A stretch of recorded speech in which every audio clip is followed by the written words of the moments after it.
This is Michael Hale from Red Zone Radio, New York City, and we are still on the air. We have been on the air for almost 48 hours straight now. No music, no ads, no regular programming, no breaks that lasted more than a few minutes.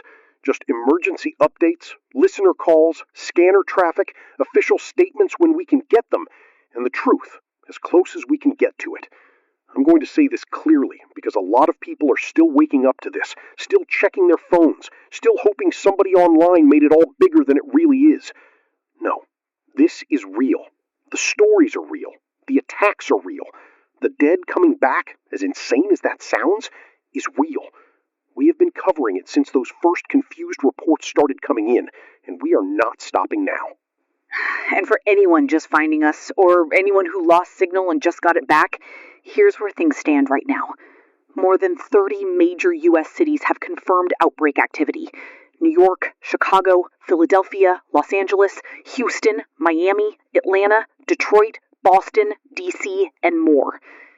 Millions of people are believed to be barricaded inside apartments, homes, offices, schools, stores, parking garages, churches, subway platforms, anywhere they could get behind a door and keep quiet. Authorities are still using words like infected, hostile, mobile dead, and active threat zones. But people out there are using one word over and over now. Zombies. Yesterday morning, I would not have said that word on this station. I would have told callers to slow down, breathe, tell us exactly what they saw. I would have told people not to jump to movie words. I would have said panic helps nobody. And I still believe panic helps nobody. But I'm not going to insult anyone listening right now by pretending we don't know what this is anymore. We know enough. We've heard enough. We've lost enough people already. Half the night team didn't come back after yesterday. Some left to check on family. Some went downstairs and never made it back up. We are not going to read every name right now because some families may still not know. But this station is not the same station it was 2 days ago. No, it isn't. But it's still broadcasting. That means we still have a job to do. If you're in a safe place, stay there. If you're barricaded, stay quiet. If you're moving, move in groups. Avoid crowds. Avoid hospitals unless you have no other choice. And do not approach anyone who looks injured but is acting confused, aggressive, or unresponsive. We're going to keep giving you verified information as we get it. We have calls stacked up. Michael, first one is from Brooklyn. Woman with 2 kids. She says she's been locked in her apartment since last night. Put her through. Hello? Hello, can you hear me? We hear you. You're live with Red Zone. Keep your voice low if you need to. Are you safe right now? I think so. I mean, the door is locked. I pushed the couch in front of it, and I put the kitchen table behind that. My kids are in the bedroom. I told them we're playing the quiet game, but my little boy keeps asking me when we're leaving, and I don't know what to tell him. You're doing the right thing keeping them calm. What neighborhood are you in? Brooklyn, not far from Flatbush. I don't want to say the exact building, but I can hear people outside sometimes. Not like normal people. It's like they're dragging their feet and hitting things. Last night they were screaming down the hall.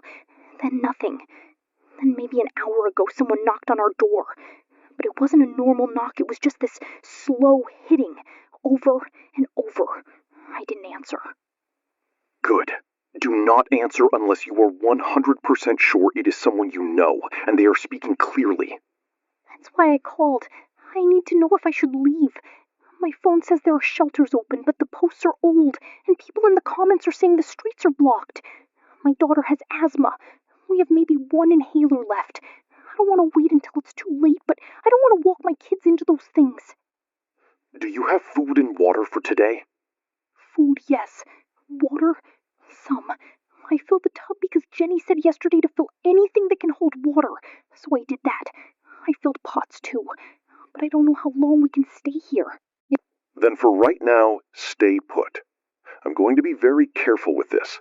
We do not have a confirmed safe evacuation route through your exact area at this minute. If you are barricaded and not actively being forced out, do not move just because an old post says there's a shelter. A shelter is only helpful if you can actually reach it alive. Are police coming through Brooklyn? Are they clearing buildings? We're checking scanner traffic now. I'm going to tell you what I can confirm, not what I wish I could say. NYPD units are stretched dangerously thin across multiple boroughs. A lot of officers are still out there. A lot of them are doing everything they can. But we are hearing repeated calls for backup that is not arriving, or not arriving fast enough. Some units have gone silent after reporting groups of infected nearby. So nobody's coming? I didn't say that. I'm saying don't count on immediate rescue. Your best move for this hour is to stay quiet, stay behind that barricade, keep your kids away from windows and doors, conserve phone battery, and keep listening. If we get a confirmed corridor near you, we'll say it on air. My kids keep asking why the people are acting like that. What do I say? Tell them some people are very sick outside, and that your job is to keep them safe until help comes. You don't have to explain the whole world to them right now. Just keep them calm for the next 10 minutes, then the next 10 after that. Please don't go off air. We won't unless we're forced to. Keep your radio low, keep your phone charged if you can. You're doing good. Thank you. Please tell people in Brooklyn we're still here. Brooklyn, if you're hearing this, people are still alive in those buildings. Don't assume a quiet apartment means empty. Don't assume a blocked hallway means nobody is waiting behind a door. There are families listening right now. Michael, scanner is getting worse. I'm hearing officers calling for medical assistance near multiple precincts, but EMS is barely moving. One unit just said, quote, "We cannot hold this corner without more bodies." Then dispatch asked them to repeat, and they didn't answer.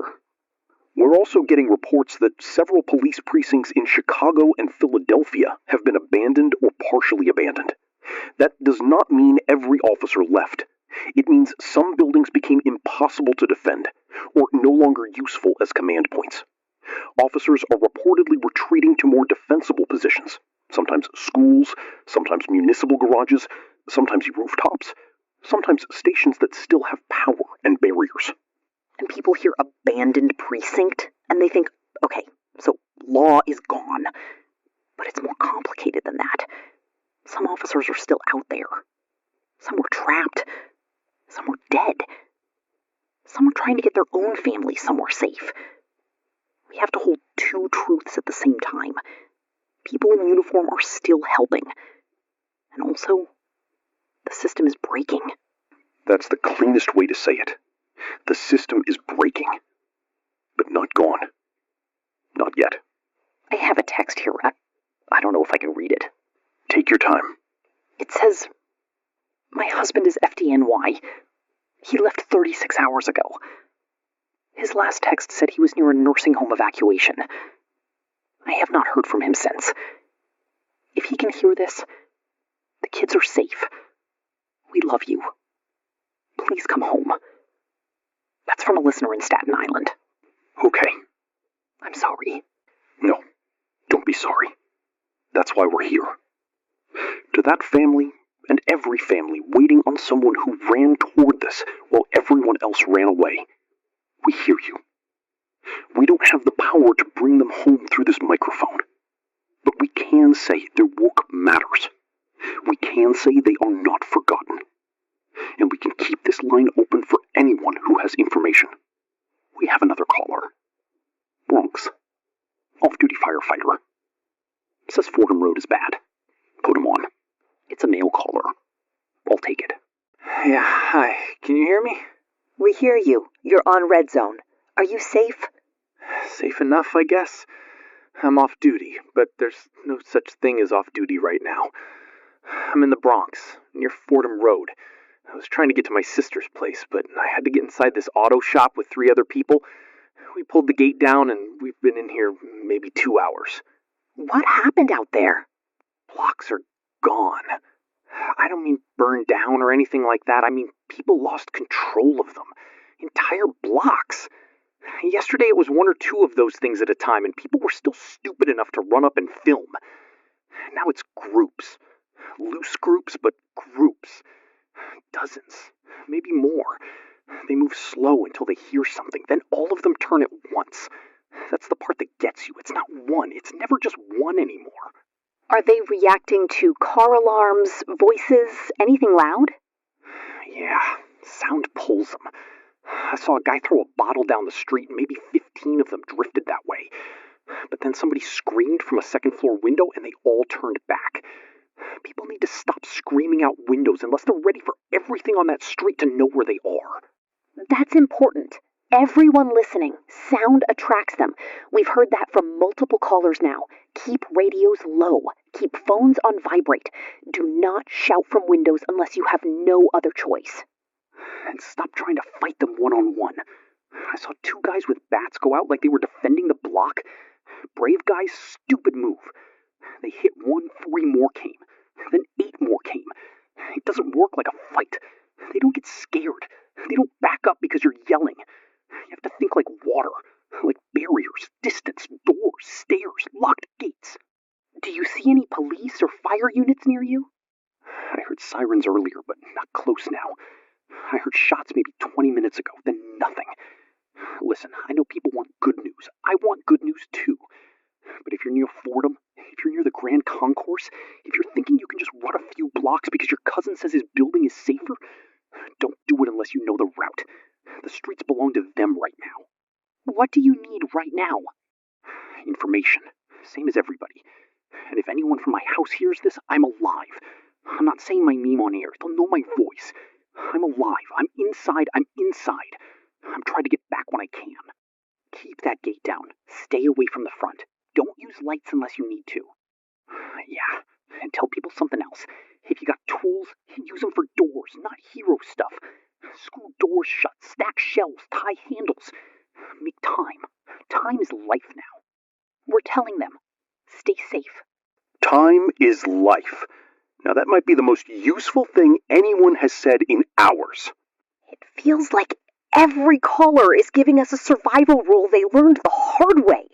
Then we keep repeating them. Sound pulls them. Don't open doors. Don't travel alone. Don't trust old shelter posts. Don't assume police are minutes away. Make time. Stay quiet. Stay alive. And keep listening. Red Zone Radio is still here. We are tired, we are scared, and we are not going anywhere as long as this power holds. We're back with another confirmed update, and I want listeners to understand the weight of this before rumors twist it. A source inside the NYPD, someone we have trusted before tonight, says the police commissioner has quietly told precinct captains to prioritize officer survival over standard patrol response in the worst zones. That means officers are being told not to rush blindly into calls they cannot survive. It means patrols are being pulled back from streets where units are getting surrounded, cut off, or lost. People are going to hear that and feel abandoned. I know, and I don't blame them. But we have to be honest. If officers keep driving into streets where they get swallowed before they can help anybody, then nobody gets rescued. Not civilians, not officers, nobody. This is what happens when the emergency is bigger than the system built to answer it.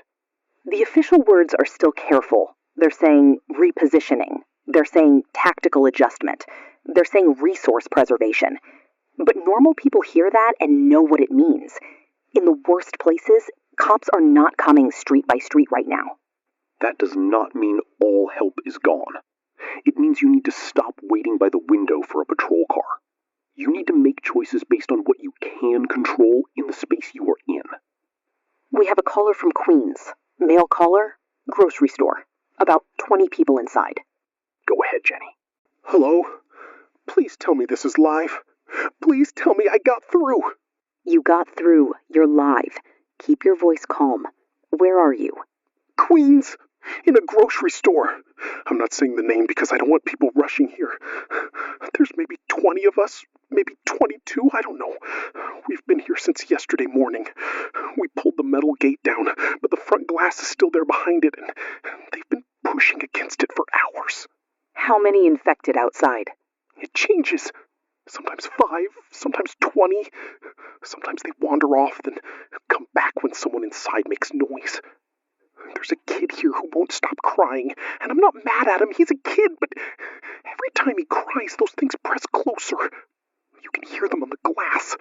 Their hands, their heads. It's like they don't understand the gate, but they know we're inside. Do you have the lights off? Most of them. Freezers are still humming. Power's still on in here, but some aisles are dark. We've got food, obviously, but not like people think. Everybody grabs stuff at first. Now we're trying to ration. Water is the big thing. People keep wanting soda and juice, but I'm telling them water first. You're right. Water first. Is anyone injured? One guy got scratched trying to pull someone in yesterday. Not bitten. Scratched. He says it was from the gate, not them. Nobody knows if that matters. People are scared of him now. He's sitting in the back by himself and he keeps saying he's fine. Has he developed fever, confusion, aggression, heavy sweating, anything unusual? He's scared. That's all I can tell. We're all scared. What do we do if he changes? I hate even saying that. He helped us close the gate. He's not a bad guy. I know. Listen carefully. Do not hurt him because people are scared. Keep distance. Have him rest somewhere separate if he agrees. Monitor him, and do not let anyone panic. Fear can turn survivors into another danger. But if he becomes aggressive or unresponsive, if he stops answering clearly, if he tries to bite, then you need barriers between him and the group immediately. Barriers? Yeah. We can use shelves. We can use carts. Good. Use what you have, and don't gather at the front glass. Stay deeper inside. Keep noise down. Our evacuation team's coming to Queens. We do not have confirmed teams at your location. Highways are locked up. Local streets are unpredictable. I'm not going to lie to you. I didn't want to lie. I just wanted somebody to answer. We're answering. You are not alone. Tell people outside. If they see a store with the gate down, don't bang on it. Please. Someone came by last night, yelling for us to open. And maybe he was alive, maybe he needed help, but behind him were 6 of those things. We didn't open. We had kids inside. I keep hearing his voice. I keep thinking maybe we killed him by not opening. You protected the people inside. That is not the same as killing someone. It doesn't feel different right now. I know. This is the kind of decision people are being forced into everywhere. Doors are becoming moral lines. Open, and you may save 1 person. Open, and you may lose 20. Nobody trained regular people for that. And while that's happening, the roads are done. We're getting confirmed traffic reports now. Interstate routes out of New York, Chicago, and Los Angeles are completely gridlocked. Not slow, not backed up. Completely frozen. Thousands of abandoned cars are blocking exit routes. People are leaving vehicles and walking on foot, which is pulling infected toward highway corridors. If you are planning to drive out of a major city right now, listen carefully. A full gas tank does not matter if the road is a parking lot. A packed trunk does not matter if you have to abandon the car. If you are already on a highway and trapped, stay aware of exits, overpasses, service roads, and nearby buildings. But do not just wander into open lanes because a crowd is moving. Crowds are dangerous now, even when everyone in them is alive. Social media is still partially up. Barely. Some platforms are loading, some aren't. People are posting locations, building names, apartment numbers, videos, pleas for help. A lot of posts have no replies. A lot of people are just screaming into the internet. The mayor's office posted a new statement about 10 minutes ago. I'm reading it directly. Residents are urged to remain indoors. Do not approach infected individuals. Do not attempt private evacuation through restricted areas. Emergency assistance is being coordinated. Help is coming. Help is coming. All right. Quick pause before we get back into the story. Yeah, and honestly, we just wanted to say thank you. Seriously, every single person listening right now helps keep Red Zone Radio alive. These stories take a crazy amount of time to make, and because of YouTube policies, sometimes we can't even tell the stories the way we really want to. So that's kind of why we made our Patreon.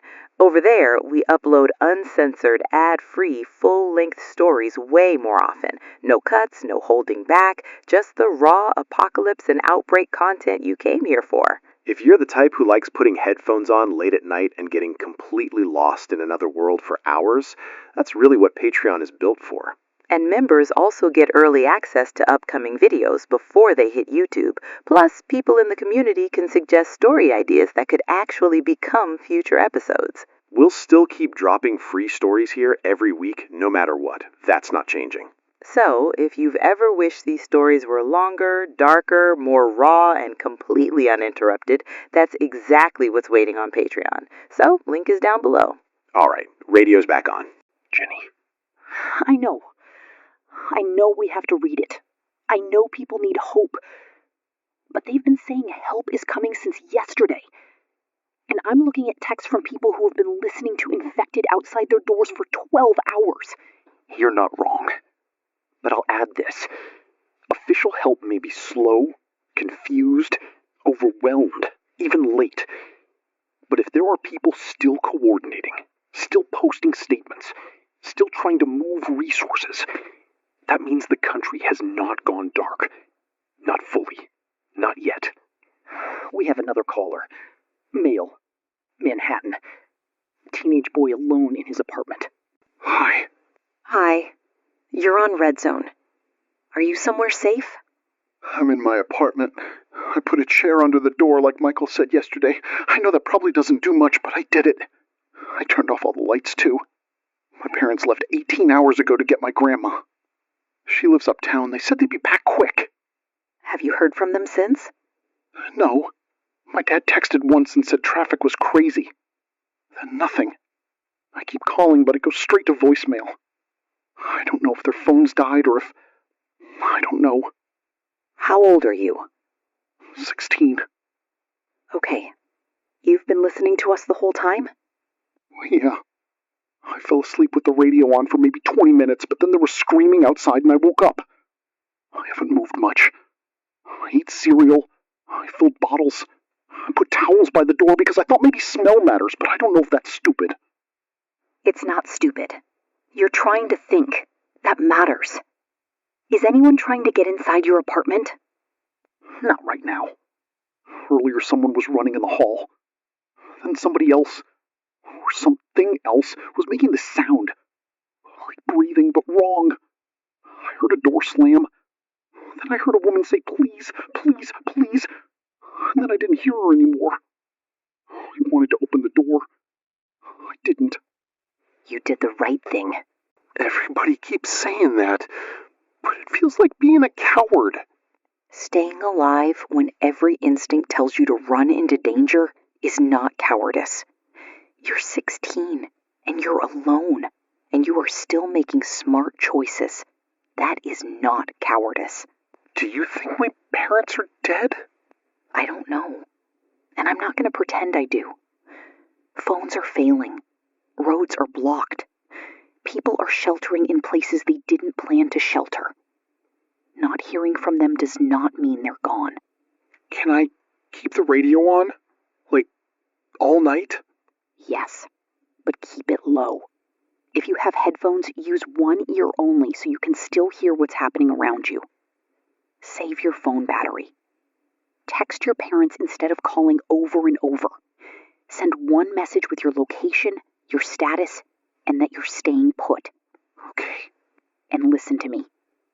Your job is not to solve the whole night. Your job is to stay alive until the next update. Okay. Thank you for talking to me. We're here. We're now getting reports from smaller cities that were thought to be safer 12 hours ago. Springfield, Columbus, Memphis, and others are showing confirmed outbreak spread. That tells us something hard but important. This is not only a big city event anymore. Michael. What? Text from our security guard downstairs. He says there's a group gathering outside the building. 15 or 20. Maybe more. just standing there, swaying, not moving on yet. Okay, He says he's locking the inner doors. good. Tell him not to engage. No noise, no lights, no hero moves. I already did. For everyone listening, we're dealing with the same thing you are. We are in a building in New York City. We have doors, we have a generator, we have some staff. We also have infected outside. We are not above this. We are not untouched by this. We're scared too, Yeah, we are. but we keep talking. We keep talking. We have a major development, and I need everyone listening to stay calm while we play this. A police lieutenant in Chicago went live on an open radio channel roughly 15 minutes ago. This was not a press conference. This was not a polished statement. This was a man speaking from inside the collapse, and what he said is already being shared across emergency channels. We've confirmed the voice and the channel through 2 separate sources. I'm going to read the key line because the audio quality is rough. He said, "We are overwhelmed. We are under-equipped. We are losing officers. We were never trained for this. Nobody was." He also said they are shifting from response to containment where they can, and withdrawal where they can't. The texts are exploding right now, hundreds coming in. People heard that and it hit them all at once. Because it's one thing for callers to say the police can't reach them. It's another thing to hear police say it themselves. We're hearing the same kind of language from Houston, Phoenix, Detroit, not always publicly. Some departments are still keeping official statements calm, but scanner traffic tells a different story. Multiple departments are standing down from offensive operations. That means they're not trying to push into the worst zones unless they have support. The question everyone is asking is if police can't do this alone, who comes next? The Army. Maybe. But the Army is not a magic word. Troops have to be activated, moved, briefed, equipped, coordinated with local officials, given rules of engagement. That takes time. Time we do not have enough of. We have a female caller from New Jersey, police dispatcher, still at her post. Shh. Put her through. Hi. I don't know how long I can talk. I'm not supposed to be doing this. We won't ask for your name or your location. Are you safe? Safe is not the word. I'm inside. Doors locked. That's what safe means now, I guess. I'm a dispatcher. Or I was. I don't even know what to call it anymore. I've been answering 911 calls for almost 12 hours with no real way to send help to most of them. Tell us what you can. At first, people were saying assault, domestic disturbance, drug reaction, naked man in the street, woman biting a paramedic, patient attacking hospital staff. It sounded awful, but it still sounded like the world we knew. Then the calls changed. People started saying, "I already killed him, why is he standing up?" Or "My mother died this morning and she's at the bedroom door." Or "The police shot him and he kept crawling." And you want to tell them that's not possible. You want to use the training voice. But the same words keep coming from different towns, different people, people who don't know each other. How many calls are going unanswered? Too many. The board lights up and stays lit. People are screaming, whispering, praying, apologizing to their kids. Some call because they're bitten and they want to know what happens next. Some call because someone they love is changing and they want permission to lock them out of the room. How do you answer that? What policy covers that? There isn't one. Half my colleagues walked off. I'm not judging them. One found out her husband's nursing home was hit. One had kids at school. One just stood up, said, "I can't hear another one," and left. The ones still here are answering calls we can't solve. You're still helping. Even if units can't respond, a calm voice can keep someone alive. That's what I keep telling myself. I tell them, block the door, stay quiet. Don't go into the hallway, don't check on the screaming unless it is your child. I hate that sentence. I hate that I've said it more than once. You're carrying too much. Everybody is. Are you hearing anything about National Guard deployment? Rumors. Units activated, staging, waiting on orders. We keep hearing staging. Staging means not here yet. People need to understand that. Help can be real and still not be at your door. That's important. Help can be real and still not be at your door. If my family hears this, I'm okay. I'm staying because somebody has to answer, but I'm okay. Stay safe, and thank you. I don't know how people do that job right now. They do it the same way we do this. One call at a time. Then they fall apart later. If later comes. Listener texts are all asking the same thing. Where is the army? Why aren't they here? What are they waiting for? Do they know? Did Washington fall? Is anyone in charge? We do not have evidence that Washington has fallen.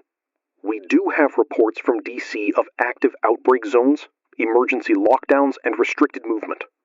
But government communications are still happening.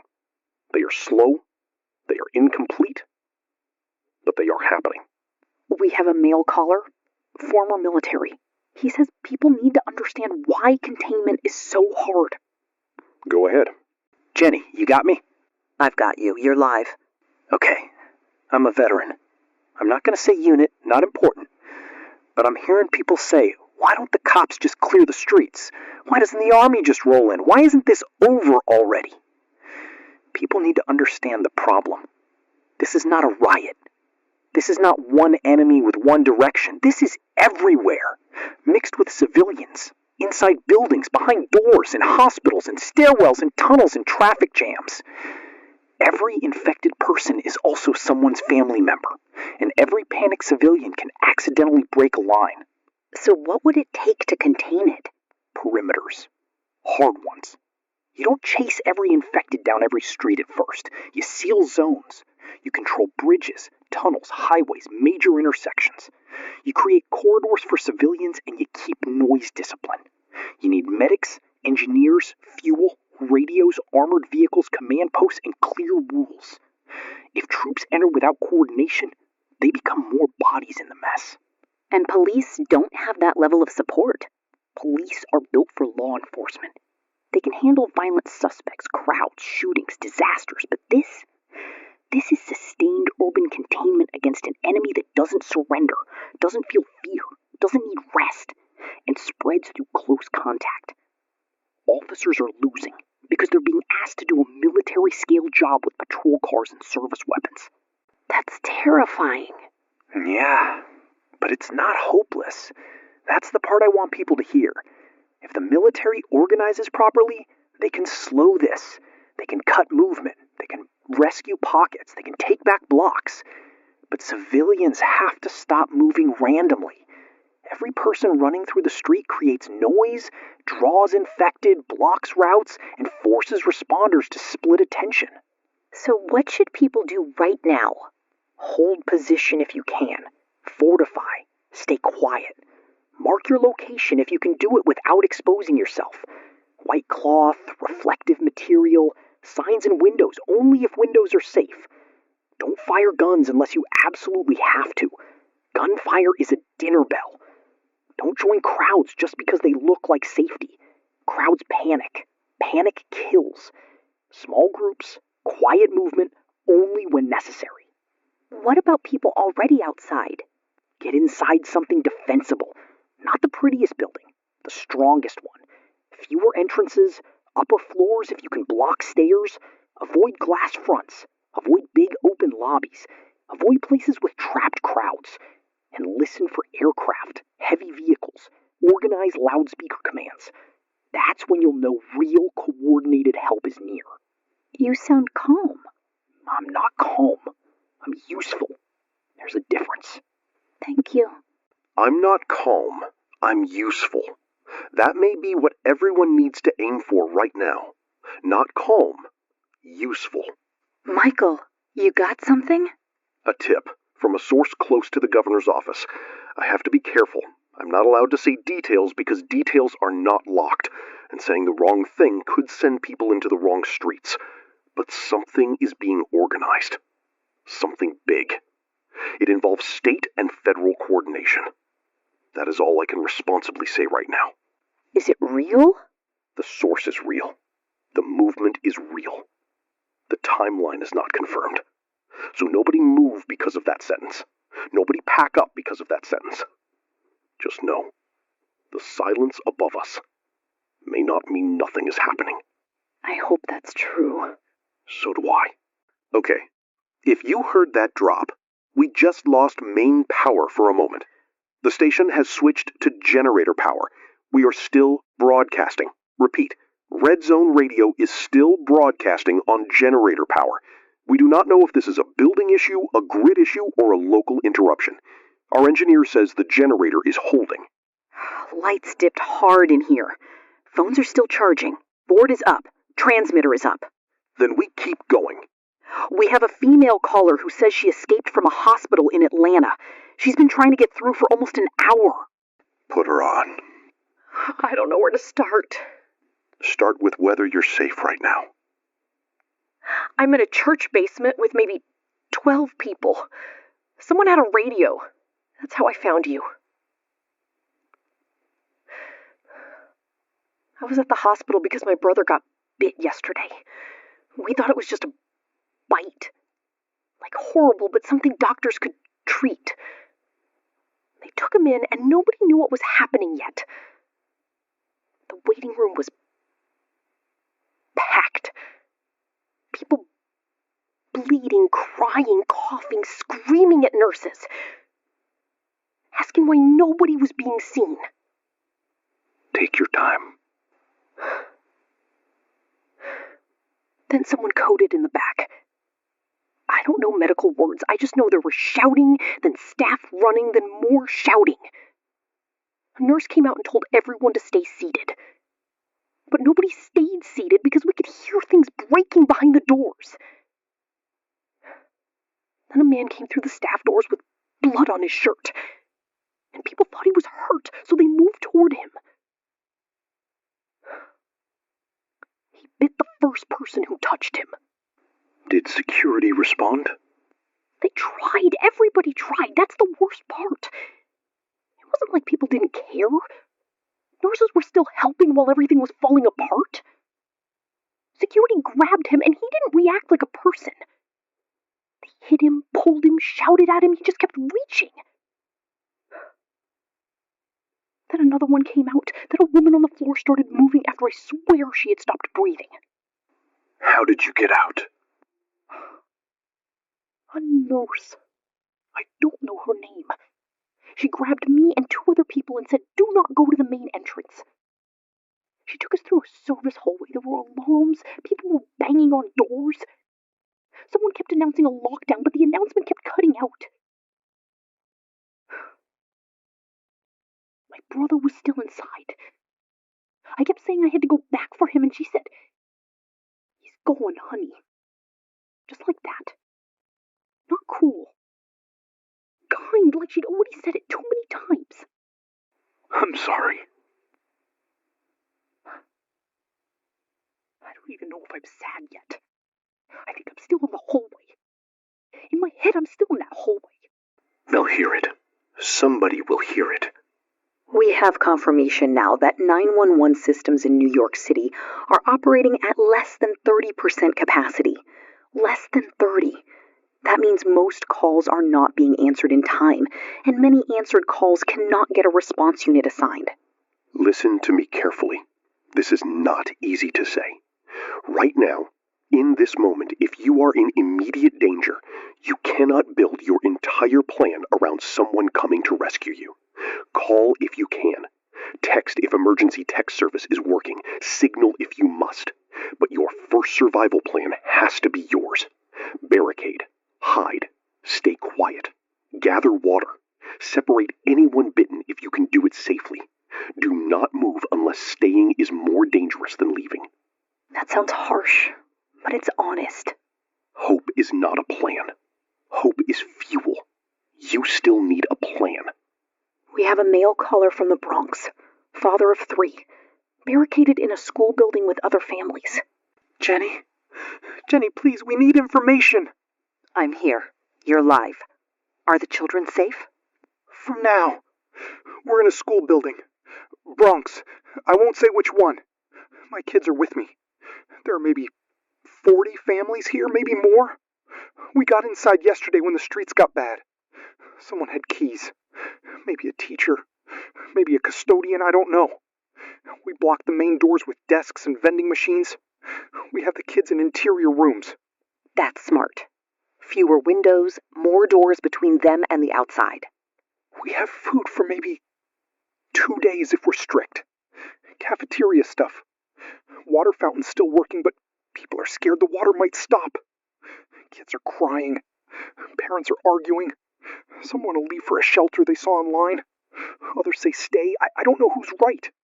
Is the building currently being breached? No. They're outside sometimes. They come and go.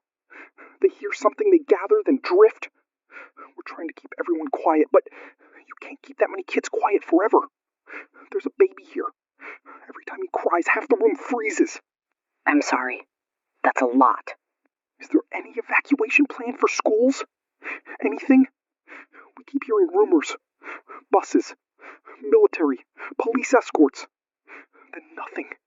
I need to tell these parents something. We do not have a confirmed evacuation plan for your specific school. We have shelter lists, but moving large groups of children through active streets without escort could be catastrophic. If your doors are holding, if you have food and water for now, and if no fire or structural danger is forcing you out, staying may be safer than moving. People don't want maybe. They want yes or no. I know, but a fake yes gets people killed. The honest answer is hold until there is confirmed escort or immediate danger. Okay, I can say that. Confirmed escort or immediate danger. Set watches. Adults in shifts. Keep children away from exterior walls. Fill containers with water. Make a quiet room for the youngest kids if you can. Use signs inside, not shouting. And keep one radio on low. My daughter asked me if tomorrow is still coming. What did you tell her? I told her yes. Even if it's different, it's coming. That was the right answer. We're also getting more reports now of looting and violence between survivors. This is something we hoped wouldn't layer on top this fast, but it is. In some areas, people are breaking into stores for supplies. In others, armed groups are blocking streets, taking fuel, taking food, deciding who passes. And that means the threat is not only the infected anymore. Correct. Be careful with other survivors. That doesn't mean treat everyone like an enemy. It means do not advertise supplies. Do not open doors to strangers without a plan. Do not travel toward loud groups because they sound organized. Organized does not always mean safe. I have another text. I don't want to read it, but I think I should. Go ahead. It says, "My family is in Ohio. I don't know if this will reach them. Mom, Dad, I'm sorry I didn't visit last Christmas.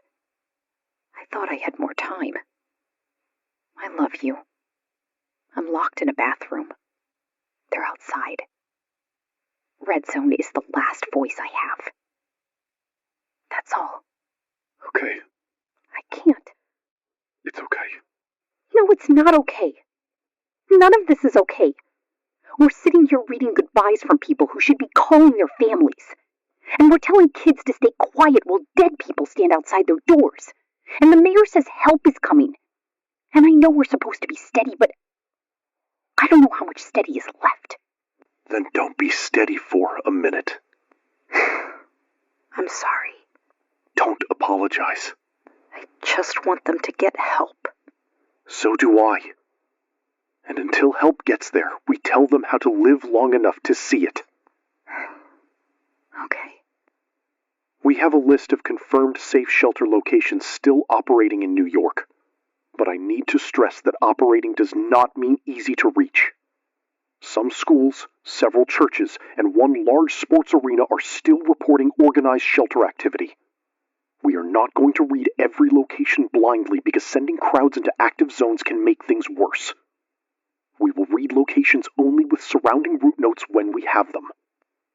If you are near a shelter and already moving, approach slowly. Hands visible, No shouting, follow posted instructions, and do not bring bitten individuals into general population areas. Michael, I hear it. that's outside. Everyone in the studio stay quiet for a second. It sounds bigger than the group from before. I don't know what it is. Could be vehicles.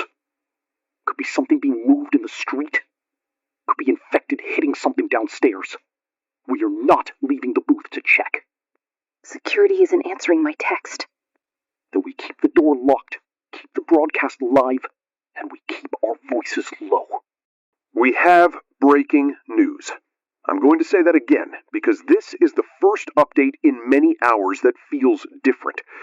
We have breaking news, and we have confirmed it through a verified military contact.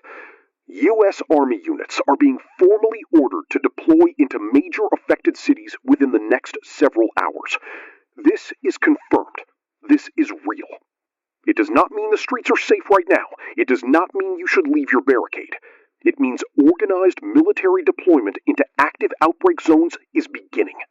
The texts are coming in so fast, the system is freezing. People have been waiting to hear something like this for 2 days. Some are just writing, "Thank God," over and over. Some are asking if it's true. Some are saying they don't believe it because they don't believe too many rumors already. I understand the disbelief, so let me be clear. We are not repeating a random post. We are not reading someone's cousin's message. This came through a verified contact. Army units are being ordered into major affected cities. National Guard activation is expanding. Active duty support is moving toward the worst zones. But everybody listening needs to hear the second half. Army deploying does not mean help is already at your door. It means help is on the way. Do not run outside because you heard this. Do not start shouting from windows. Do not fire guns to signal unless you are under direct threat and have no other option. Stay alive long enough for help to reach you.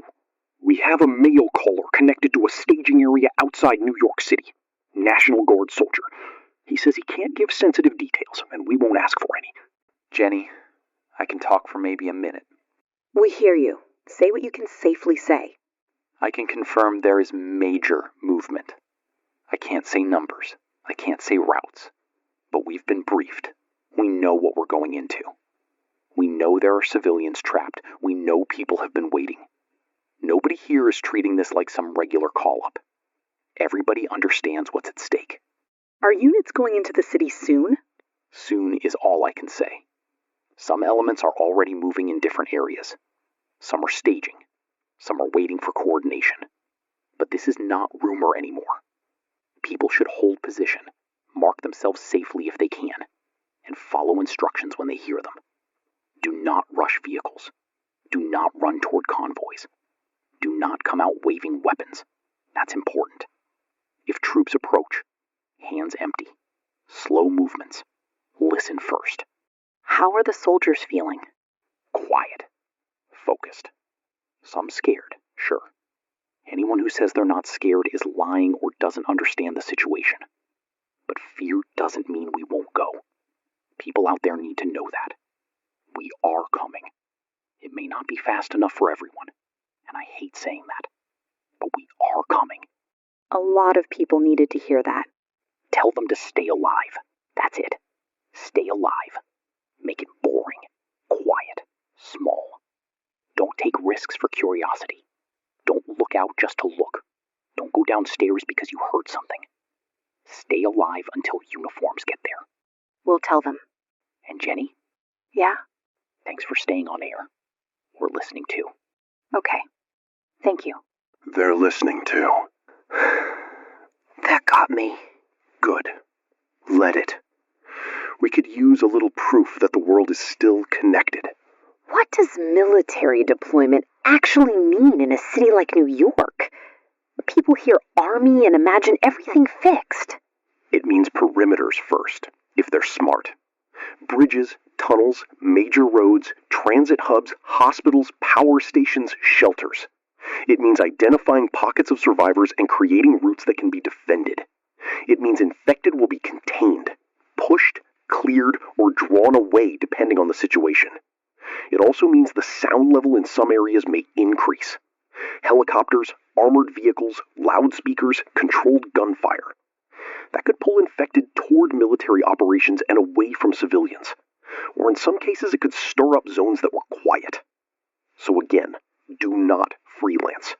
Do not chase the sound of help unless instructions tell you to move. What happens to the infected?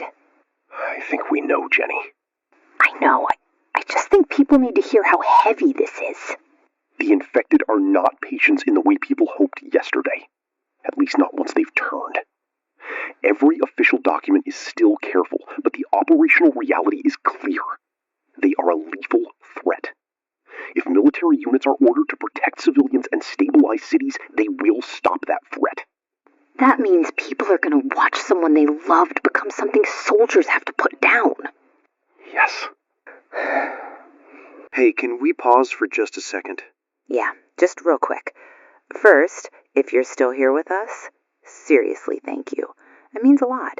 You could be anywhere right now, and the fact that you choose to spend your time inside these stories with us, we don't take that lightly. Exactly.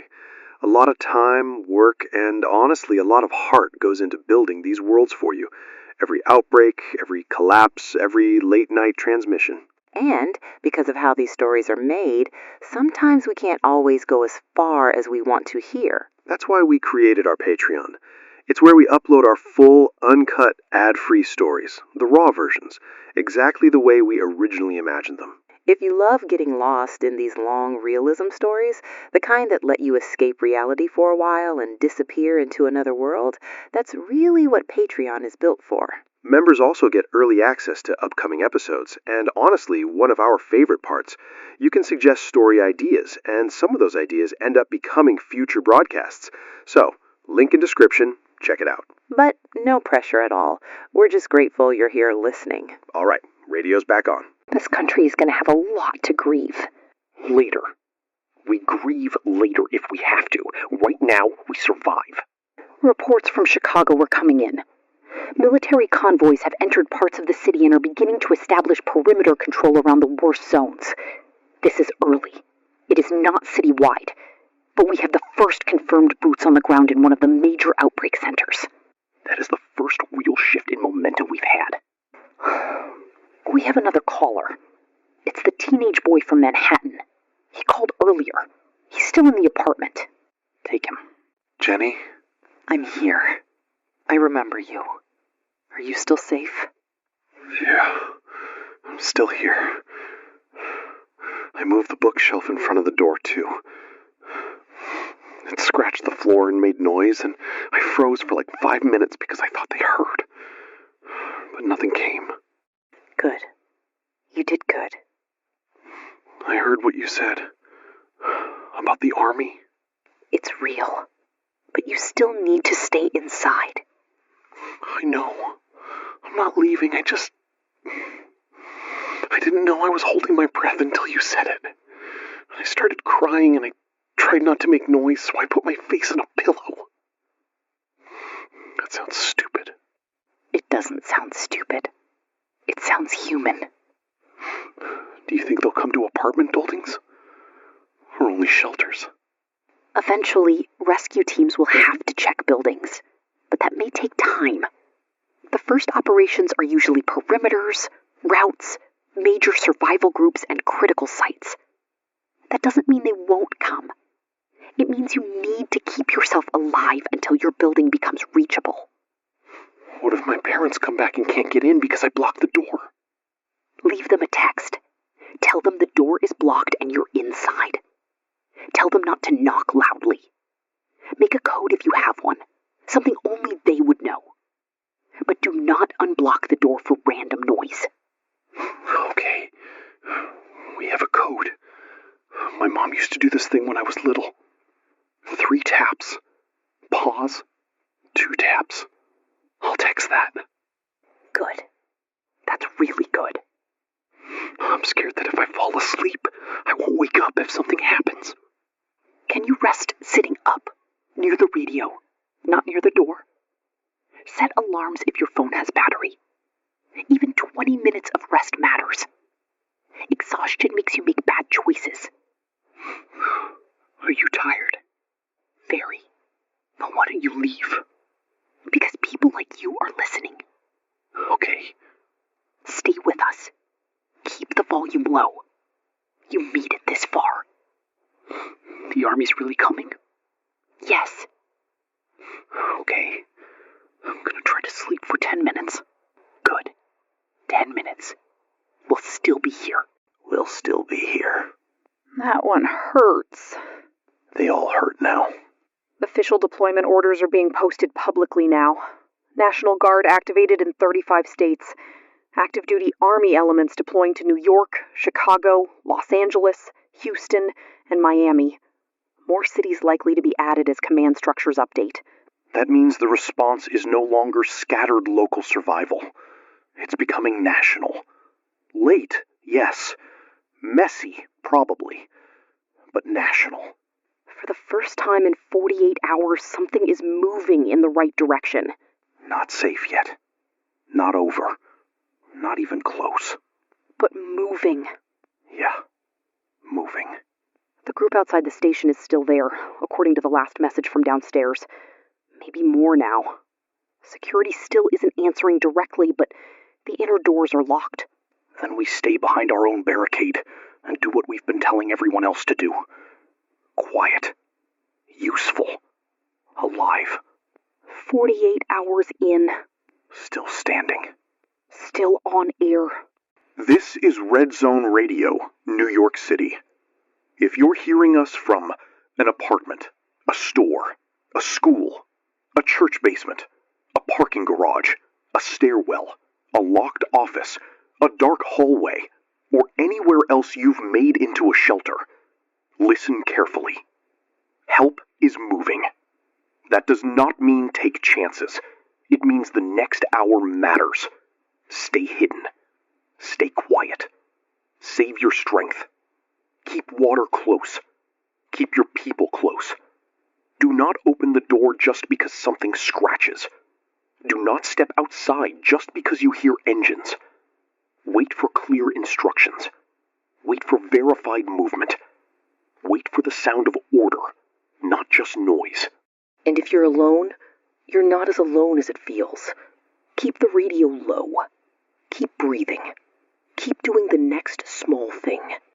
We are going to keep broadcasting as long as the generator holds, as long as the tower holds, as long as our voices hold. Red Zone Radio is still here. The army is mobilizing. The police are stretched thin but not gone. The cities are wounded but not dead. And the people listening right now are proof that America is still breathing. Hold on. Hold on. Red Zone Radio is still on the air from New York City. If you are hearing us right now, keep your radio low. Keep your phone charged if you can, and do not move unless you have a confirmed reason to move. We have been telling you for hours that help was mobilizing. We can now confirm more movement across multiple major cities. Military units are entering active zones. FEMA emergency broadcast protocols are being activated. Local governments, state officials, and federal command are starting to coordinate evacuation corridors out of the worst-hit areas. And before anyone hears that and runs outside, please don't. This is not a normal rescue. This isn't sirens pulling up at your curb and somebody yelling your name. This is a military operation inside cities that are full of trapped civilians, blocked streets, abandoned vehicles, infected groups, and damaged communication. Help is moving, but the streets are still dangerous. We are hearing aircraft over parts of the city.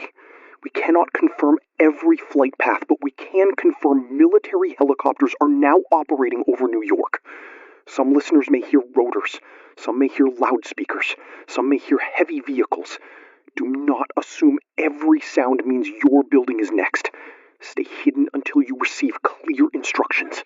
I'm getting messages from Harlem, Queens, Lower Manhattan, and the Bronx.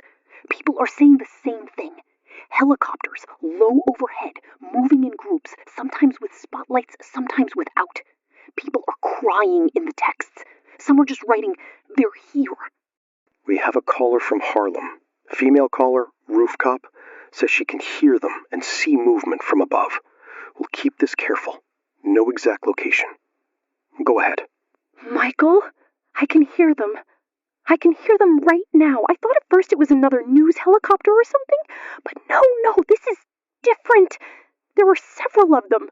They're moving together, low, slow, like they know where they're going. Are you exposed right now? I'm on the roof, but I'm behind the maintenance structure. I came up because the hallway downstairs got bad. I know you said don't move unless you have to. I had to. There were infected on the 5th floor. Someone opened a stairwell door, and after that, people started running up. A few of us made it to the roof and blocked the door with whatever we could find. How many people are with you? 6. Maybe 7 if the man by the water tank is still with us. He's not talking much. Nobody's bitten as far as I know. We're cold, we're scared, but we're alive. And when those helicopters came over, everyone just stopped. Nobody said anything. Then one woman started crying. Not loud, just like she finally had permission to breathe. That sound means the operation is active, but you still need to stay quiet and stay covered. How do we signal them? We don't want to scream. We don't want to attract anything. We have a white sheet, a phone light, and one little flashlight. Do not scream. Do not wave lights wildly unless an aircraft is clearly signaling your building. If you can lay out a light-colored cloth where it can be seen without exposing yourself too much, do that. Use slow, controlled signals. If you hear loudspeaker instructions, follow those instructions only. Don't rush the roof edge. Don't create noise in the stairwell. What if they don't see us? Then you stay alive until the next pass. This is not one helicopter looking once and leaving forever. These operations move in patterns. They mark buildings. They coordinate with ground units. Your job is to make yourself findable without making yourself vulnerable. I heard one of the kids downstairs screaming earlier. I can still hear it in my head. Then the helicopters came and I wanted to believe that means everything turns around now. It means something has changed. It does not mean everything is fixed. Okay. We'll stay low. We'll keep the sheet out. We won't shout. Good. Keep listening. If official rooftop signaling guidance comes through, we'll read it immediately. Thank you. Tell them we're up here. Tell them Harlem is still alive. Harlem is still alive. We hear you. That phrase is going to stay with people. Every borough, every city, every block. Still alive. We're getting confirmed reports out of Chicago now. Army units have established their first hard perimeter downtown. They are not clearing the whole city. Nobody should misunderstand that. But they are pushing infected groups back, block by block, using coordinated movement. That means controlled lines, protected routes, and units not just reacting, but shaping the area. FEMA update just came through. Emergency broadcast protocols are active. They are coordinating with military and local governments to establish evacuation corridors out of the worst-hit zones. Again, corridors are not open everywhere. A corridor is only real when it is secured, staffed, and officially announced. We'll repeat that all night. A rumor is not a corridor. A highway with abandoned cars is not a corridor. A street where people are running is not a corridor. A corridor has control points, security, instructions, and direction. We have the police dispatcher from New Jersey back. Female caller. She called earlier from her post. Put her through. Michael, I'm still here. We're glad to hear your voice. Are you okay? Okay is not the word. But something changed in the room. We started hearing military radio chatter through connected channels. Not all of it. Not clearly, but enough. Coordinates. Unit identifiers. Requests for route status. People in my room stopped crying. I don't mean everybody got happy. Nobody got happy. But the sound changed. It went from panic to focus. What does that look like from where you are? It means when calls come in now, we can sometimes say, hold your position. There may be movement near your area. We couldn't say that before. Before we were just telling people to block doors and wait in the dark. Now we can hear that someone with equipment is actually moving through the mess. Are officers re-engaging? Carefully. Some are. Nobody's charging back into dead zones. But officers who pulled back are listening to military channels, trying to connect with guard units, trying to become useful again. That matters, because a lot of them felt like they failed. You could hear it in their voices. They weren't just scared. They were ashamed. They did not fail, because the situation was bigger than them. I wish they could hear you say that. I'll say it again. To every officer, dispatcher, medic, firefighter, nurse, doctor, security guard, utility worker, anyone still at a post. Being overwhelmed is not the same as failing. This thing was bigger than any single department. If you're still breathing and still helping, you are still part of the line. That's what we needed to hear. What are callers asking now? Same as before, but with a different voice. How do we signal? How do we know it's really soldiers? What do we do if infected are between us and the convoy?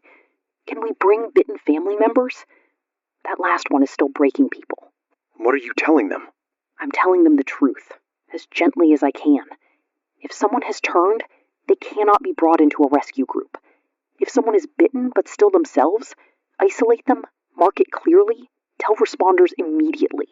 Don't hide a bite. Hiding a bite can kill everyone in the room. That is critical. Everyone listening, do not hide bites from rescue teams. Fear is understandable. Lying about exposure is dangerous. I have to go. The board is lighting again. Stay useful. Stay alive. You too. Hello. Department of Defense statement is out. Operation Iron Wall has officially begun. Joint military operation across 8 major cities. Objectives are listed as contain, protect, stabilize. No timeline given. No promise of full clearance tonight. Contain, protect, stabilize. That tells us the priority. They are not promising to end this in hours. They are trying to stop the spread, save civilians, and rebuild enough order to keep cities from becoming permanent dead zones. We have a male caller from Los Angeles. Survivor group in a parking garage. About 60 people. They've been cut off for 30 hours. Jenny, please. We can hear engines below us. Heavy engines, not regular cars. We don't know if it's military or something else. Stay calm. Are you visible from the street? No, we're on an upper level. We blocked the ramps with cars. There are families here, some office workers, a delivery driver, a couple of security guys. We've been quiet, but now people want to run down because they think rescue is here. Do not let the whole group rush down. That can get people killed. Can you send 2 calm adults to observe from a safe distance without opening your barricade? Maybe. There's a stairwell door we can crack, but noise travels. No shouting, no banging, no crowd movement. If you hear official loudspeaker instructions, follow them.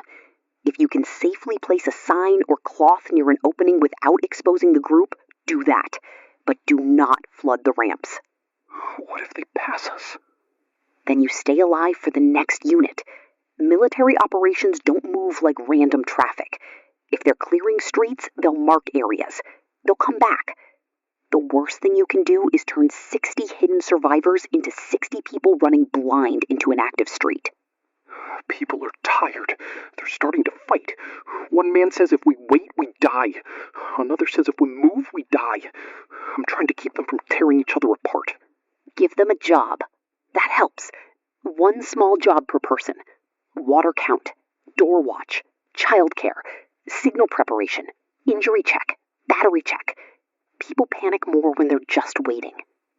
Jobs. Okay, yeah, I can do that. You're not just hiding. You're holding a position. Holding a position sounds better. Then say that. Tell them help is moving, and your group's mission is to still be there when it reaches you. Thank you. Holding a position. That is what this night has become for millions of people. And it won't be clean. It won't be quick. But the machinery of the U.S. military is now fully engaged.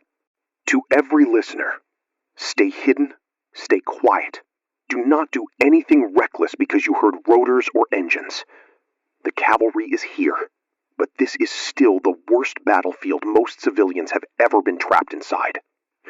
You have almost made it through the worst of the waiting.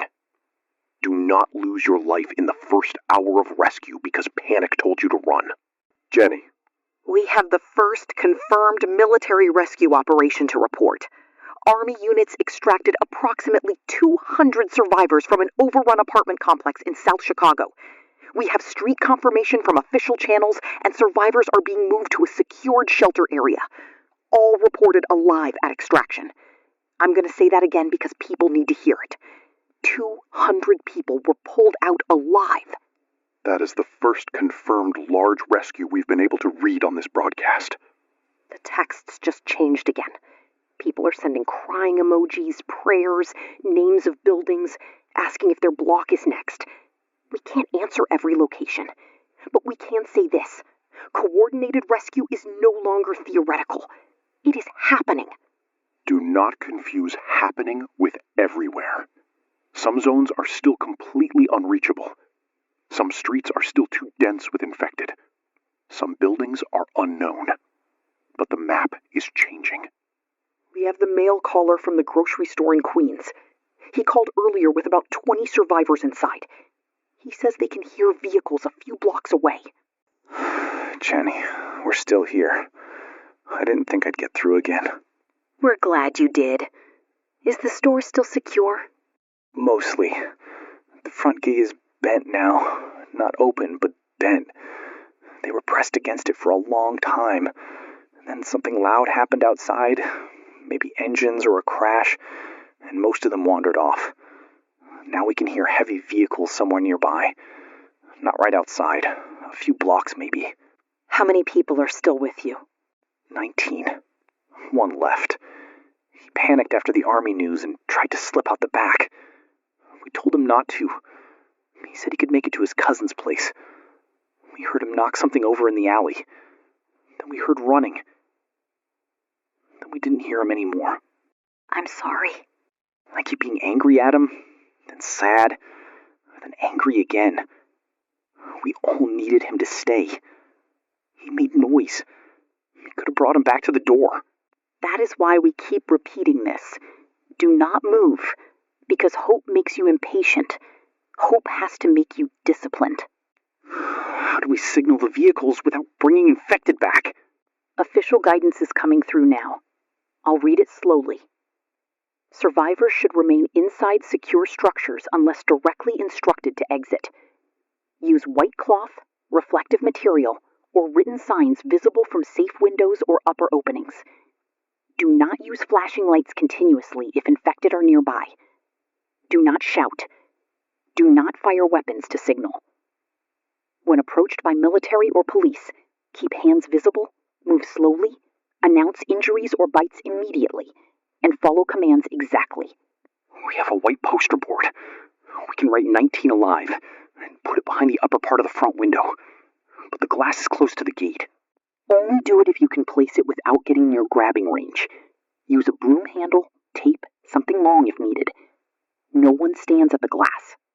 Okay. The scratch guy from earlier is still okay. No fever.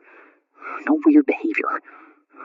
People are still nervous, but he's helping count supplies. Good. That matters. Keep monitoring, but don't turn on each other without cause. The kid stopped crying. His mom told him the trucks were giants coming to scare the monsters. I don't know why I'm telling you that. Because it matters. Yeah, it does. Hold your position. They're moving near you. That does not mean open the door. It means be ready to be found. I'll be ready. Official military guidance is now being broadcast across emergency channels. We'll repeat the key points. Stay inside secure structures. Signal safely. Do not rush troops. Do not approach checkpoints with weapons in your hands. Announce injuries. Do not hide bites. Follow commands. If you are in a large group, choose one or two calm representatives to communicate. Crowds yelling at soldiers can create confusion and danger. We're also getting reports that infected movement patterns are shifting in areas with military presence. The noise and light from operations are drawing infected away from some civilian shelter zones and toward controlled military lines. That may be intentional in some cases, drawing them toward prepared positions and away from trapped civilians. But for listeners, it means your area may suddenly get quieter. Do not assume quiet means safe. Quiet may mean the infected moved. It may also mean they are out of hearing range. Wait for verified movement instructions. We have a female caller, doctor inside a makeshift field hospital in the Bronx. Exhausted, but operational. Put her through. Michael, I have maybe 2 minutes. We're listening. We're operating out of a converted community center. I won't say where. We had almost no supplies left 6 hours ago. We were using phone flashlights, bottled water, anything we could find. We were treating cuts, dehydration, shock, panic attacks, broken bones from people falling while running. We could not take bite cases into the main room. That was the hardest rule I've ever had to enforce. Are military medics with you now? Yes. A small team arrived maybe 40 minutes ago. They brought supplies, radios, actual triage tags, security outside the door. I cannot explain what it did to the room when people saw uniforms carrying medical bags instead of body bags. We can actually help people now. Not everyone. Not enough. But more than before. What should injured people know? If you are not bitten and you have bleeding, pressure first. Clean cloth, firm pressure. If you can walk, you may not be first in line when help arrives. That is not cruelty, that is triage. If you are dehydrated, sip, don't chug. If someone is in shock, keep them warm, keep them low, keep talking to them. If someone is bitten, isolate them and tell responders. I'm begging people, do not hide bite wounds. We lost a room yesterday because someone hit a bite. Are you seeing hope return? Hope is too big a word. Function is returning. People have jobs again. Medics treating, guards guarding, parents comforting, volunteers cleaning. That's where hope starts, I think. When people remember what their hands are for. That's powerful. We're not okay. Please don't make it sound like we're okay. We're surrounded by grief. But the line is holding. We'll say it exactly that way. Not okay, but holding. Good. I have to go. Hello? We have the father from the Bronx school back. Male caller. Soldiers are outside the building. Jenny? Jenny, they're here. I think they're here. Stay calm. Are you inside with the families? Yes, we're inside. We heard loudspeaker instructions. They said stay inside, move away from exterior doors, keep hands visible when told to exit. There are soldiers outside, real soldiers. The kids are crying. Everybody's crying. I'm trying to keep parents from rushing the doors. You need one voice inside. Yours, if they're listening to you. Tell everyone to stay back from the door until soldiers give exact instructions. They're clearing the entrance. We can hear controlled shots outside. The kids are scared. My youngest is covering his ears. I keep telling him those are the good guys making space. That's a good way to say it. I didn't think we'd make it. I really didn't. I was looking at the food and the doors and the parents fighting, and I thought, this is where we end. In a school hallway. And now there's a soldier at the door telling us we're going out in groups of 10. Listen carefully to them. Groups of 10 means groups of 10. No extra bags, no arguing. Children close, hands visible. Tell them about anyone injured. I will. My daughter wants to say something, but I don't know if... Keep her safe. You don't need to pass the phone. Just tell her we hear her. She says, thank you for telling me tomorrow is coming. Tell her tomorrow is still coming. They're calling our group. I have to go. Go. Follow instructions. You made it. We made it. I don't think anyone in this room is going to forget that call. No. City by city progress update. Chicago perimeter holding in several downtown sectors. Los Angeles evacuation corridors beginning to open in limited areas. New York. Lower Manhattan clearing operations are underway. Block by block. Not fast. Not simple. Not complete. But working. We are running on generator power. Caffeine that ran out hours ago. And whatever is left in our voices. But neither of us is leaving while people still need this broadcast. What comes after this is too big to understand tonight. The rebuilding. The missing. The names. The grief. The questions. The anger. That belongs to another day. Right now, the mission is survival. And for the first time in 48 hours, survival is winning in some places. We have another major shift to report. Police departments across the country that had pulled back from active street response are now re-engaging alongside military units. Not everywhere, not all at once, and not without risk, but the structure of law and order is beginning to reform around the military backbone. Joint checkpoints are being established in New York, Chicago, and Houston. Civilians are being guided through secured routes. Infected groups are being contained away from evacuation paths. This is what that veteran caller explained earlier. Police alone could not hold this. Military alone does not know every local street, every school, every shelter, every neighborhood. Together, they can start rebuilding control. We're also seeing partial recovery in some cell networks. Military communication teams and emergency infrastructure crews are working to restore basic service in secured zones. If your phone suddenly gets signal, do not waste battery refreshing social media nonstop. Send short status texts, location, number of people, injuries, whether anyone is bitten, and whether you can hold position. We have a male caller, off-duty police officer from earlier in the broadcast.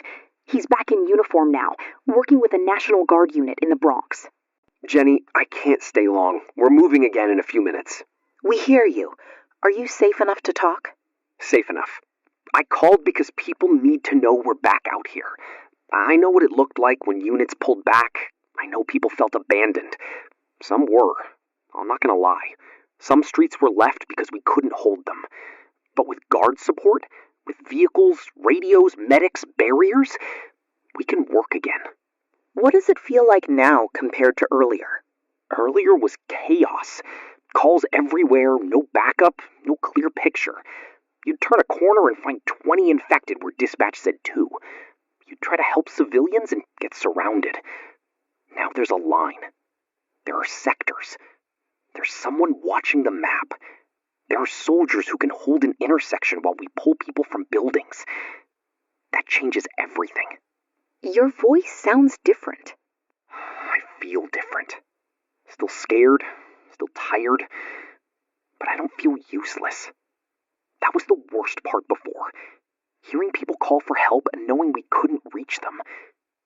Now when someone points to a building and says there are people inside, we can actually plan a way in. What should civilians do when they reach checkpoints? Listen the first time. Don't argue about bags. Don't hide weapons. Don't carry weapons in your hands. Don't crowd the barrier. If you're bitten, say so.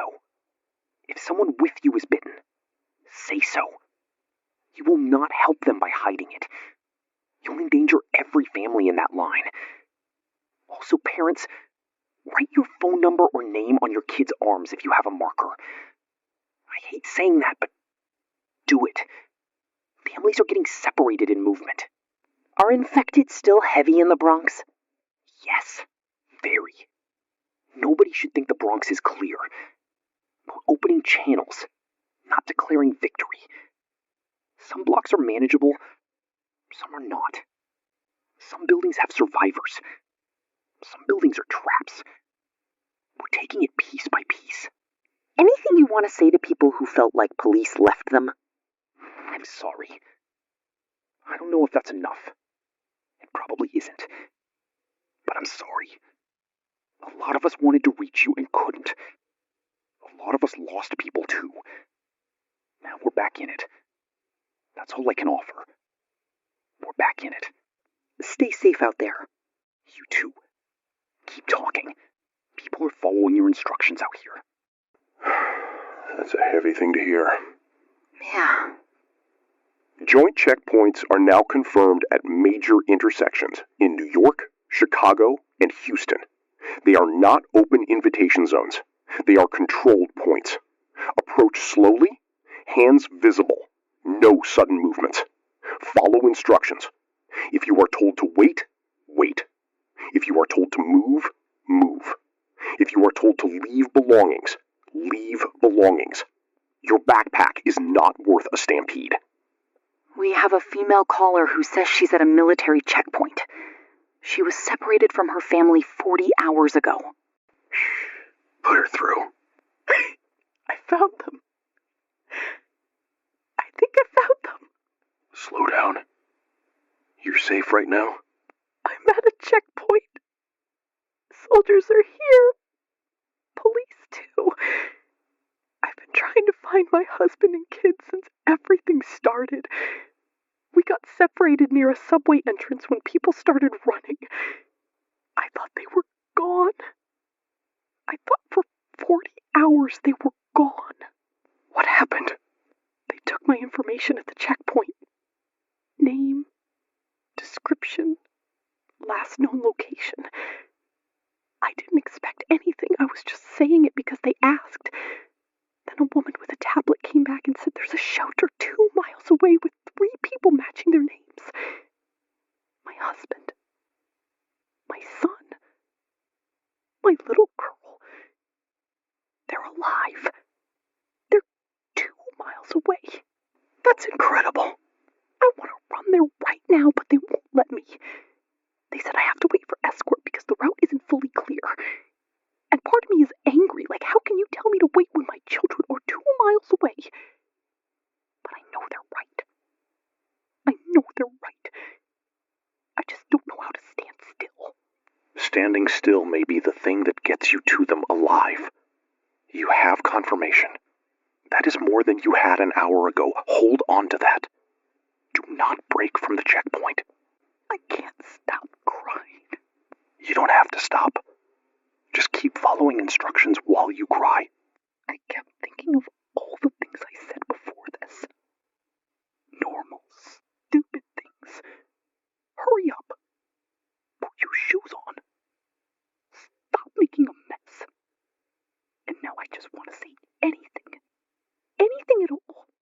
You're going to get that chance if you stay with the escort. I will. I won't run. I'll wait. Good. Let the system work now.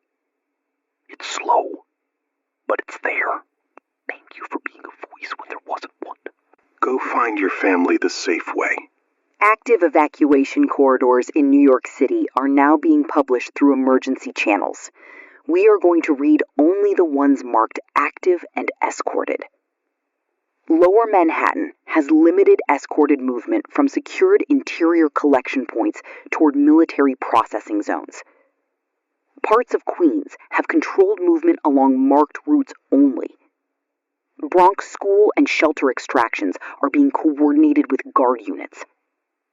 Do not move toward a corridor unless you are already near it or instructed by responders. Crossing active blocks to reach a corridor can be more dangerous than staying put. In Chicago's secured zones, people are emerging from hiding for the first time. Reports describe them as quiet, stunned, dehydrated, but alive. They are moving under military escort toward shelters. That quiet matters. Rescue is not a parade. It is not cheering in the streets. It is people walking past things they may never be ready to talk about. We have a male caller from Los Angeles. Young soldier. Brief call from a secured zone. Jenny, I can't stay long. We're moving again in a few minutes. We hear you. Are you safe enough to talk? Safe enough. I called because people need to know we're back out here. I know what it looked like when units pulled back. I know people felt abandoned. Some were. I'm not gonna lie. Some streets were left because we couldn't hold them. But with guard support, with vehicles, radios, medics, barriers, we can work again. What does it feel like now compared to earlier? Earlier was chaos. Calls everywhere, no backup, no clear picture. You'd turn a corner and find 20 infected where dispatch said 2. You'd try to help civilians and get surrounded. Now there's a line. There are sectors. There's someone watching the map. There are soldiers who can hold an intersection while we pull people from buildings. That changes everything. Your voice sounds different. I feel different. Still scared, still tired, but I don't feel useless. That was the worst part before. Hearing people call for help and knowing we couldn't reach them. Now when someone points to a building and says there are people inside, we can actually plan a way in. What should civilians do when they reach checkpoints? Listen the first time. Don't argue about bags. Don't hide weapons. Don't carry weapons in your hands. Don't crowd the barrier. If you're bitten, say so. If someone with you is bitten, say so. You will not help them by hiding it. You'll endanger every family in that line. Also, parents, write your phone number or name on your kids' arms if you have a marker. I hate saying that, but do it. Families are getting separated in movement. Are infected still heavy in the Bronx? Yes, very. Nobody should think the Bronx is clear. We're opening channels, not declaring victory. Some blocks are manageable, some are not. Some buildings have survivors. Some buildings are traps. We're taking it piece by piece. Anything you want to say to people who felt like police left them? I'm sorry. I don't know if that's enough. It probably isn't. But I'm sorry. A lot of us wanted to reach you and couldn't. A lot of us lost people too. Now we're back in it. That's all I can offer. We're back in it. Stay safe out there. You too. Keep talking. People are following your instructions out here. Slow means they're doing it right. That's hard for people waiting in the dark. It is. But fast and reckless would cost more lives. This is the first hour where the word system doesn't feel like a memory. We're gonna make it, aren't we? I don't want to promise too much. I know. But yeah, I think we are. Military officials have released the first official rescue numbers from active operation zones. More than 4,000 confirmed survivors rescued in the last 6 hours across coordinated military and police operations. That number is expected to rise as more extraction teams report in. These are not estimates from social media. These are official counts from active rescue zones. 4,000 people who were behind doors, under desks, in stairwells, on rooftops, in stores, in schools, in parking garages. 4,000 people who were not numbers yesterday because nobody could reach them. Now they are counted among the living.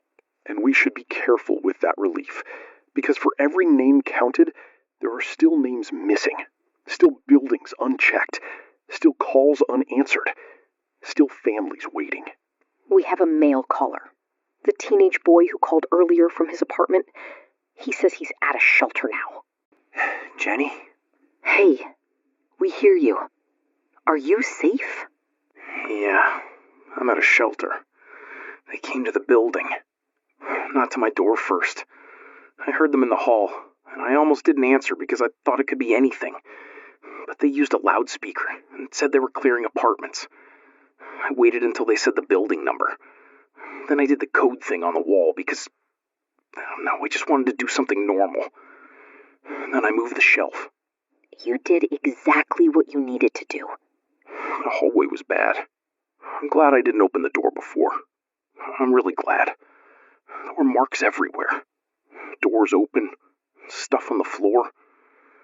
One of the soldiers told me to look at his backpack, not around, while we walked. So I did that. I just looked at the backpack. Are you with other people now? Yeah, there are a lot of people here. They gave me water. They wrote my parents' names down. They said they'll try to check shelter lists. I don't know where they are yet, but I'm out. I'm not in the apartment anymore. That is huge. I slept 10 minutes, like you said, then another 10. I think that helped. I kept thinking, if I make it to the next update, I'm okay. Then the next. Then the next. It worked. You have no idea how much we needed to hear that. I wanted to tell you I'm safe, because you sounded worried before. I was. Are you safe? We're still here. Generator's holding, doors are locked. We're doing what we tell everybody else. Good. Don't leave until someone comes for you too. Deal. If my parents hear this, I'm at a shelter. I'm alive. I stayed put. I'm sorry if you came back and I wasn't there, but soldiers came. I'm alive. They'll hear it if they can. And shelter systems are starting to reconnect.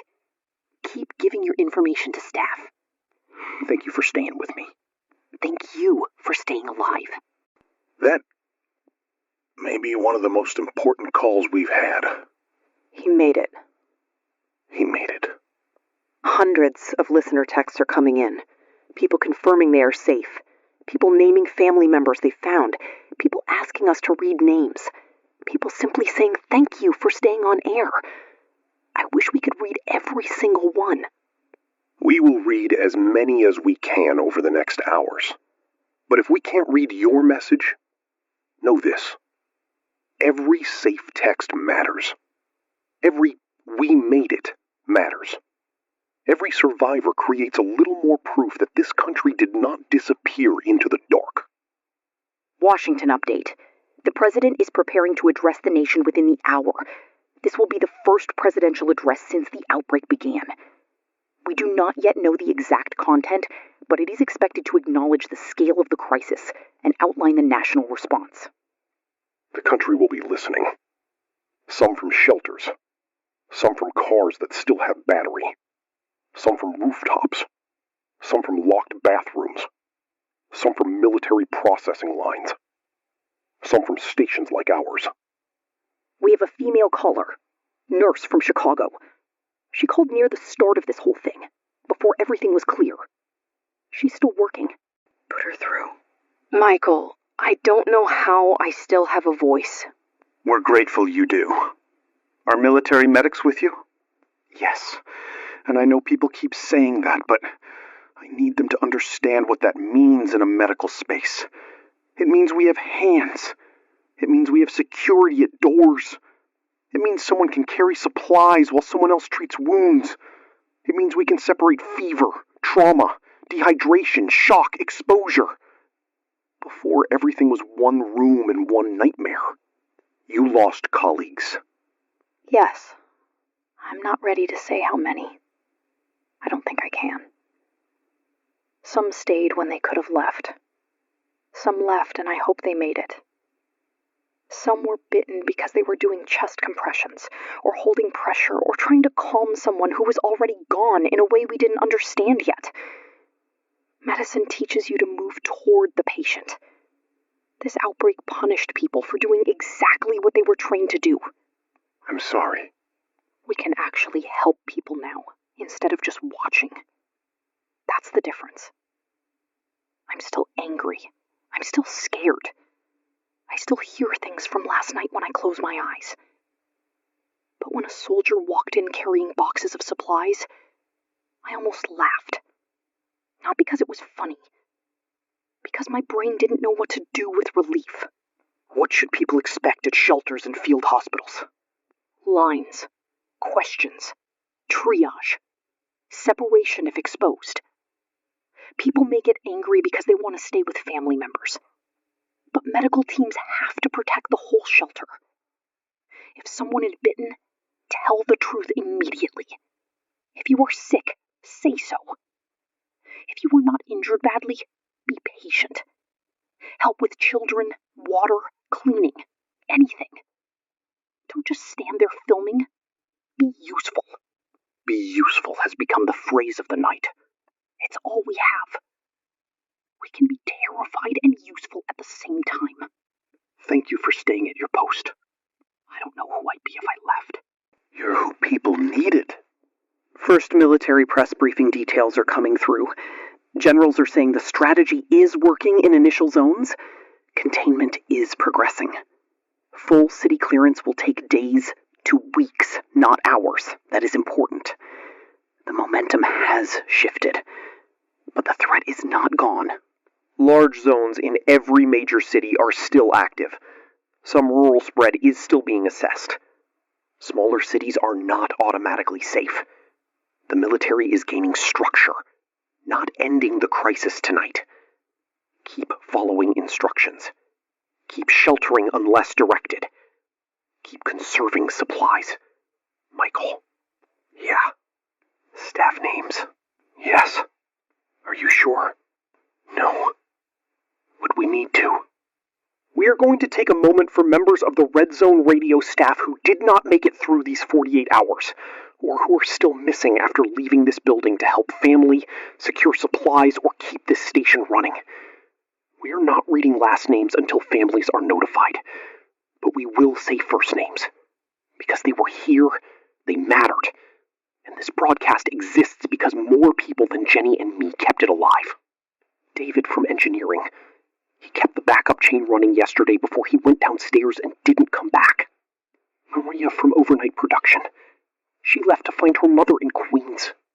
We have not heard from her. Sam from security. He was texting us from downstairs until the doors locked. We still don't know. Elaine from the newsroom. She stayed through the first night, reading hospital updates until her voice gave out. And everyone else whose names we can't say yet. A moment of silence. For them. And now we keep going because that is what they would have wanted. The presidential address is beginning now. Red Zone Radio will carry it live for every listener who cannot access television, internet streams, or official channels. Stay where you are. Keep listening. We will summarize key instructions afterward. This is the first time in 2 days that the whole country may be hearing the same voice at the same time. The president has acknowledged the outbreak nationwide. He has confirmed military deployment across affected regions. He has confirmed that Operation Iron Wall is active, that National Guard units are operating under coordinated command, and that civilian evacuation corridors are opening in major metropolitan areas. The line being repeated across official channels now is, "We are battered, we are not broken." We are battered. We are not broken. There it is. There's our country. I didn't know how badly I needed to hear someone in charge say it out loud. Not fix it, not make it neat. Just say it. Final military update for this hour. Operation Iron Wall is now fully active in 12 cities. Zombie containment zones have been established. Civilian evacuation corridors are open in all major metros where military control points are functioning. Police departments are operating again under military coordination. Hospitals and field medical sites are receiving military medical support. Power restoration is beginning in secured zones. That does not mean every street is clear. That does not mean every missing person is found. That does not mean you should leave shelter without instruction. But the machinery of recovery has started to turn. The mission has begun. Not the rescue of one building, not one block, not one city. The national mission. We have the mail caller from the grocery store in Queens again. He says they're being escorted out right now. Jenny, we're moving. We're actually moving. Are you with soldiers? Yes. Police, too. They came to the side entrance, not the front. They knew we were inside because of the sign. 19 alive. They read it. They came around back and cleared the alley first. I'm walking while I'm talking, but I'm keeping my voice low. They said phones are okay if we keep moving. Stay with the group. Don't fall behind. I won't. There are soldiers on every corner. Not every corner in the city, I know that, but here, right now, it feels like every corner. The street is destroyed. Cars everywhere, windows broken. Things I'm not looking at. I'm doing what that kid said, looking at backpacks. But the good guys are here. It looks like a war zone, but the good guys are here. How many made it out? 19 from our store. The scratched guy, too. They checked him. He's still clear.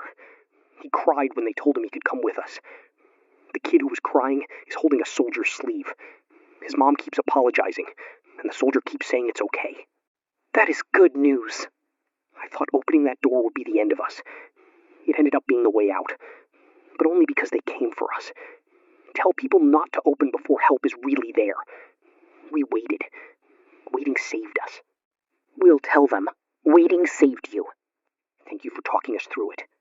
Keep walking. Stay with the escort. I will. We're out. We're out. We're out. Another phrase for the history of this night. People are going to remember where they were when they heard calls like that. Final roundup for listeners. Confirmed rescue numbers continue to climb. Hospitals in secured zones are receiving military medical support. Emergency crews are beginning power restoration in limited areas. Cell service is partially returning in some districts. Police and military joint command is active in major cities. FEMA coordination points are being established. The recovery is not complete. It is beginning. We have the father from the Bronx school. Male caller. He and his children are at a shelter. Jenny, we're safe. I'm so glad to hear that. Are your kids with you? Right here. They gave them blankets. My youngest fell asleep sitting up with a juice box in his hand. My daughter keeps asking if you're real. I told her yes. The radio people are real. We're real. She wants to say thank you, but she's shy now. She doesn't have to say anything. Tell her she already did enough. She made it. She wants me to say thank you for telling her tomorrow was coming. Tell her tomorrow came. It did. It really did. I don't know what it looks like yet, but it came. How was the extraction? Controlled. Slow. Kids first, but not rushed. Soldiers kept telling us where to look, when to move, when to stop. Some parents wanted to carry bags, and they made them drop them. People got mad for 2 seconds, then realized being alive was the only thing we needed to carry. There were infected behind fences, down side streets, near cars. But the soldiers had lines. Police knew the streets. It was like watching the world remember how to protect people. That's a beautiful way to say it. I'm not a beautiful word guy. I'm just tired. Tired works too. If anybody is still in a school, stay organized. Don't let parents fight. Don't let people rush when help arrives. Write kids' names down. Keep families in groups. Listen to the soldiers. They know more than you in that moment, even if your fear is louder. That's important. Thank you, Jenny, for being there when I couldn't tell my kids the truth, but needed someone to tell me. You got them through. You helped. Jenny, take a second. I'm okay. You don't have to be. I'm okay enough. That may be the new standard for a while. Okay enough. Yeah. I want to speak directly to everyone still listening. The real work is just beginning. I know that sounds cruel after 48 hours of terror, but it's the truth. The rescue is not the ending. The rescue is the first door opening. After that comes identification, reunification, medical checks, quarantine, grief, rebuilding, power, food, water, records, shelters, funerals, questions nobody wants to answer, and memories nobody knows how to carry yet. But the country is fighting back. Yes, that is the difference now. For 2 days, most people were surviving alone, building by building, room by room, door by door. Now, there is a line again. Not everywhere, not perfect, but real. Soldiers are on the streets. Police are back in coordination. Medics are treating. Dispatchers are answering with better information. Survivors are being counted. Families are being found. Shelters are receiving people. The map is no longer just red zones and silence.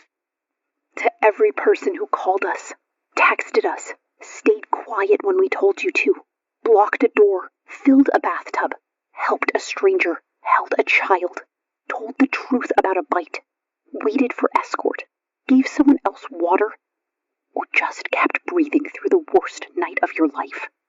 Thank you. To every first responder who stayed at a post until the post was gone. Every nurse who kept working after the hospital stopped being safe. Every officer who came back when support arrived. Every soldier moving through streets no one should have to move through. Every dispatcher still answering calls they cannot unhear. Thank you. I don't know what tomorrow's broadcast sounds like. I don't know how much of the city will be back. I don't know when people get to sleep without shoes on again. But I know this station is still here. And I know people are still out there. And I know the silence didn't win. No, it didn't. The sound outside has changed. It has. Earlier it was banging, screaming, sirens. Then nothing. Now it's engines, boots, helicopters, orders, people moving with purpose. A wounded city, but breathing. That's what it sounds like. Red Zone Radio will continue emergency broadcasting into tomorrow, as long as power and tower access remain stable. We will rotate staff if staff can reach us. We will keep reading verified shelter updates, evacuation corridors, medical guidance, and family reunification instructions. We will not pretend this is over. It is not over. But we will also not pretend nothing has changed. Everything has changed. 48 hours in. Still standing. Still here. This is Michael Hale, Red Zone Radio, New York City. 48 hours in. Still standing. The army is on the streets. The police are back. The medics are moving. The shelters are filling with the living. And we are still here. Stay safe. Hold on. This isn't the end. This is the fight back. We'll be on air tomorrow. God bless. Yeah, things are getting pretty intense out there, but guys, we have to pause the broadcast for a second because this is actually just the first part of the outbreak. Exactly. The nightmare does not end here. We love sharing these stories with you on YouTube, but to give you the massive, immersive experience you deserve, we couldn't fit it all in one upload. But the good news is you don't have to wait for next week to see who survives. The complete, hours-long, uncut version of this exact story is already published and live on our Patreon right now. If you want to keep escaping reality and find out what happens next without any interruptions, the entire broadcast is waiting for you. Just click the Patreon link down below in the description. Go click that link and listen to the rest of the ad-free story right now. We will see you over there.